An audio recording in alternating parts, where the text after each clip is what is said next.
News ప్రభుత్వం జారీ చేసిన మార్గదర్శకాలకు అనుగుణంగా రాజముద్రతో తయారు చేసిన కొత్త పట్టాదారు పాస్ పుస్తకాలను జారీ చేయనున్నట్లు సిసిఎల్ఏ ప్రత్యేక కార్యదర్శి జయలక్ష్మి పేర్కొన్నారు. ఈ పంపిణీ కార్యక్రమం పటిష్టంగా చేపట్టేలా చర్యలు తీసుకోవాలని జయలక్ష్మి జిల్లా కలెక్టర్కు సూచించారు.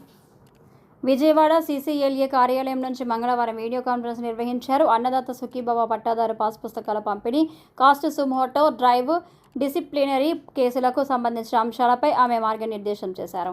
ఎంక్వైరీ, పెండెన్సీ, జాయింట్ ఎల్పిఎం సమస్యకు పరిష్కారం తదితర అంశాలపై ప్రభుత్వం జారీ చేసిన మార్గదర్శకాలకు అనుగుణంగా రాజముద్రతో తయారు చేసిన కొత్త పట్టాదారు పాస్ పుస్తకాల పంపిణీ కార్యక్రమం పటిష్టంగా చేపట్టేలా చర్యలు తీసుకోవాలన్నారు.